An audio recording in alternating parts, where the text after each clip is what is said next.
बनारस की आवाज news channel like subscribe share जरूर करें। आज शुक्रवार व्यापार प्रकोष्ठ के कैंप कार्यालय में श्री राहुल गांधी जी का जन्मदिन धूमधाम से मनाया गया। इस अवसर पर डॉक्टर सतीश कसेरा ने कहा कि जन्म दिवस मनाते हुए पूरे देश में हर्ष का माहौल है। आने वाले वक्त के वह प्रधानमंत्री हैं, इसलिए सभी उनको शुभकामना। राहुल गांधी में देश को बदलने की क्षमता है। जिस तरह पूर्व प्रधानमंत्री स्वर्गीय राजीव गांधी ने कंप्यूटर युग शुरुआत किया, भारत को बुलंदी पर है। राहुल गांधी भी कुछ नया करेंगे। हम सब उन्हें आज जन्मदिन पर शुभकामनाएं और बधाई देते हैं। मेरा नाम डॉक्टर सतीश कुमार कसेरा है। मैं उत्तर प्रदेश कांग्रेस कमेटी व्यापार प्रकोष्ठ का पूर्व प्रदेश महामंत्री एवं वाराणसी महानगर कांग्रेस कमेटी का प्रवक्ता हूं। आज राहुल गांधी का जन्मदिन मनाया जा रहा है। शहर में कई हिस्सों में धूमधाम से मनाया जा रहा है। इसको लेकर आप क्या कहेंगे? जी, मैं आपके चैनल के माध्यम से श्री राहुल गांधी जी को बधाई देता हूं। उनके 54वें जन्म दिवस के अवसर पर आज पूरे भारतवर्ष में राहुल गांधी जो प्रतिपक्ष के नेता हैं और कांग्रेस पार्टी के पूर्व राष्ट्रीय अध्यक्ष थे, उनका जन्मदिन पूरे धूमधाम से देश में मनाया जा रहा है। महानगर कांग्रेस कमेटी द्वारा खिचड़ी बाबा दशाश्वमेध में बृहस्पति मंदिर के सामने खिचड़ी वितरण का कार्यक्रम हुआ। हमारे यहाँ केक कटा और लोगों ने राहुल गांधी जिंदाबाद के नारे लगाए। तो इस अवसर पर आप हमारे यहाँ आए, हमारे कैंप कार्यालय में, मैं आपको शुभकामनाएं बधाई देता हूं और ये कहना चाहता हूं कि राहुल गांधी देश के वो नेता है जिनका पूरा विदेश में कहीं भी जाते हैं उनका सम्मान होता है। देश विदेश के लोग उनका सम्मान करते हैं। अब आज अपने भारत के प्रधानमंत्री का सम्मान धीरे धीरे विदेशों में गिरता जा रहा है। उसका सबसे बड़ा कारण है स्टीफन फाइल और अन्य घोटाले। राम मंदिर में आप देख रहे हैं कि राम मंदिर में 200-400 करोड़ का घोटाला हो गया और उसकी SIT जांच हो रही है। मैं कहता हूं शंकराचार्य भारत के सर्वोच्च नेता हैं। चारों शंकराचार्य के समर्थन से उनके देखरेख में यह बात की जांच हुई कि जिस दिन से राम मंदिर में हाथ लगा है, सोने की चांदी की ईंटें बाहर से भीतर से देश से आई हैं, देश से मोहल्ले मोहल्ले से पैसा गया है, करोड़ों अरबों रुपया ये घपला घोटाला कर करके गायब कर दिया गया।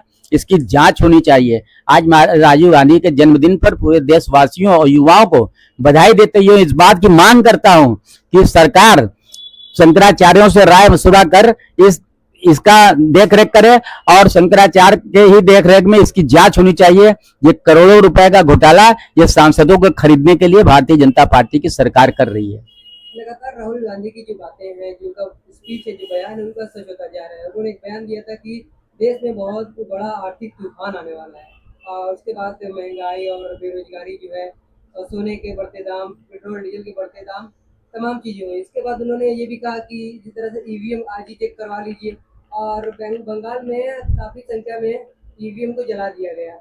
ऐसे में जिस तरह से उनकी तमाम बातें सच हो रही है, तो आगे किस तरह का माहौल बन सकता है? देखिए, आपने एक महत्वपूर्ण प्रश्न उठाया। जो EVM जलाए गए वो सबूत नष्ट करने का एक प्रयास है। भारतीय जनता पार्टी वहां EVM के बदौलत से बंगाल में चुनाव जीती है, तो उन्होंने उस सबूत को ही मिटा दिया कि न EVM रहेगा, न पोल खुलेगा, न कोई बात होगी। चुनाव आयोग भारतीय जनता पार्टी के कार्यकर्ता कार्यालय की तरह काम कर रही है। पूरे देश में भारतीय जनता पार्टी के हाईटेक कार्यालय बन गए। इतना पैसा रुपया कहाँ से आया? आज कर्नाटक का मंत्री कह रहा है कि RSS संवैधानिक अगर संस्था है तो इसकी जांच होनी चाहिए। उनका न रजिस्ट्रेशन है न कुछ है और मोहन भागवत को सुरक्षा SPG मिली हुई है। किस आधार पर मिली है? अगर एक NGO को सुरक्षा मिल सकती है तो और भी NGO को लोगों को मिलना चाहिए, मगर ऐसा नहीं है। सिर्फ RSS के संघ प्रमुख चालक मोहन भागवत को मिलता है और जबकि वो कहते हैं कि हिंदू मुस्लिम सिख ईसाई सब मिलकर रहेंगे और रहते नहीं है। पूरे देश में मुसलमानों के साथ जो अत्याचार हो रहा है इसका जो विरोध करता है तो वो कहते हैं कि आप पाकिस्तान से मिले हो, चाहे अखिलेश यादव हो या कोई को। उन्होंने सीधे कह देते हैं कि ये लोग पाकिस्तान और मुस्लिम परस्त हैं। सच्चाई जबकि इसके विपरीत है। सच्चाई यह है कि आज हिंदू ही हिंदुस्तान में खतरे में है। हिंदुस्तान में हिंदू को ही उत्पीड़न किया जा रहा है। जगह जगह मंदिर तोड़े जा रहा है। अभी आपने देखा मुगल सराय में मंदिर काली जी का था, तोड़ दिया गया। अभी अयोध्या में एक मंदिर तोड़ दिया गया, मेरे पास वीडियो आया महादेव जी का, सैकड़ों साल पुरानी मंदिर को। तो ये आज बरगलाने का काम कर रहे हैं। जो राहुल गांधी ने कहा, उन्होंने अनुमान से कहा, वो सच होता जा रहा है। उन्होंने इसलिए कहा था कि देश में आर्थिक तूफान आने वाला है, वो सच साबित होने वाला है। क्योंकि आप देखिए, कांग्रेस का 1914 में सरकार थी, जनवरी में 26,500 रुपया सोने का रेट था। आज 1,74,000 रुपया है सोने का रेट। मतलब हर साल 12,000 से ज्यादा, 12 साल की इनकी सरकार भाई, 12,000 रुपया साल इन्होंने रेट सोने का बढ़ाया। आज 1,74,000 है। अरे इतना महंगाई, सोने के साथ चांदी का देख लीजिए, अन्य बाजार देख लीजिए, बाजार लोगों से कह रहे हैं कि सोना मत खरीदिए। आखिर में जो व्यापारी सोने का दुकान करते हैं, सर्राफा व्यापारी सर्राफा करते हैं, हजारों हजार कारीगर जुड़े हुए हैं, तो वो कहाँ जाएंगे?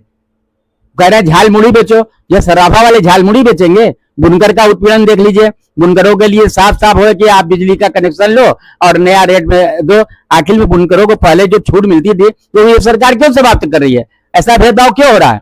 मैं ये कहना चाहता हूं कि सरकार कहती है कि सबका साथ सबका विकास, तो हिंदू के साथ मुसलमान और सिख ईसाई के साथ भी वही होना चाहिए।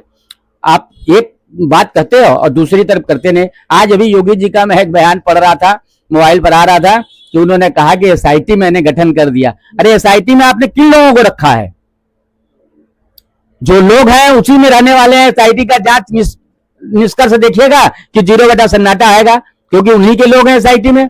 अरे आप जज से कराइए, सुप्रीम कोर्ट के जज से कराइए, है तो एक न्याय का उम्मीद हो। आप एसआईटी गठन किए, एसआईटी से कुछ निकलना नहीं है। आज राहुल गांधी के जन्मदिन पर मैं सबको बधाई देते हुए एक मांग करता हूं कि एसआईटी जो गठन हुआ है इनमें सब क्षत्रिय लोग ही हैं, और राम ट्रस्ट जो बना था उसमें कोई भी क्षत्रिय नहीं है। चंपत राय ने घपला किया, नृपेंद्र मिश्र ने घपला किया, अनिल मिश्रा ने घपला किया।